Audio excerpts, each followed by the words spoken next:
दोस्तों, आज के इस वीडियो में हम बात करने वाले हैं उन महान भारतीय गायकों और गायिकाओं की जिन्होंने 2 बार विवाह किया। ये जानकारी पूरी तरह प्रमाणित है, तो आइए जानते हैं इन कलाकारों के निजी जीवन के बारे में। वीडियो शुरू होने से पहले आपसे एक अनुरोध है, अगर आप चैनल पर नए हैं और आपने चैनल अभी तक सब्सक्राइब नहीं किया तो प्लीज सब्सक्राइब कीजिए और वीडियो को लाइक कर दीजिए। चलिए शुरू करते हैं।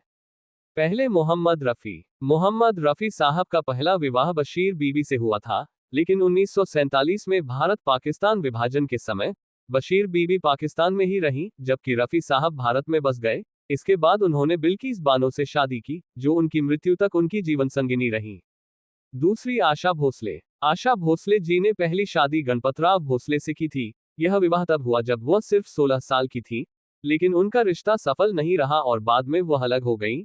फिर उन्होंने महान संगीतकार R.D. बर्मन से विवाह किया, जिनके साथ उनकी न केवल व्यक्तिगत बल्कि पेशेवर जोड़ी भी बहुत प्रसिद्ध रही। R.D. बर्मन के निधन तक दोनों साथ रहे।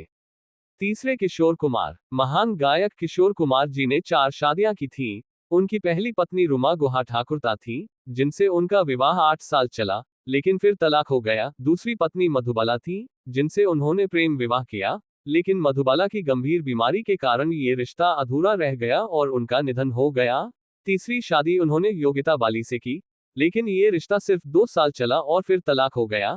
चौथी और आखिरी शादी उन्होंने लीना चंदावरकर से की, जो उनके अंतिम समय तक उनके साथ रहीं।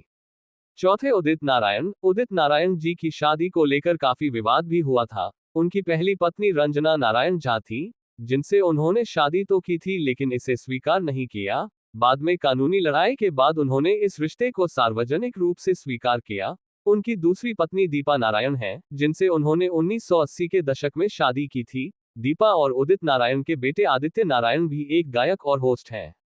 पांचवें कुमार सानू। कुमार सानू जी की पहली शादी रीता भट्टाचार्य से हुई थी, लेकिन यह शादी ज्यादा समय तक नहीं चली और तलाक हो गया। बाद में उन्होंने सलोनी सानू से विवाह किया, जिनसे उनके 2 बच्चे हैं। छठी सुनिधि चौहान। सुनिधि चौहान की पहली शादी बॉबी खान से हुई थी, लेकिन यह शादी ज्यादा समय तक नहीं चली और दोनों अलग हो गए। बाद में उन्होंने 2012 में संगीतकार हितेश सोनिक से विवाह किया।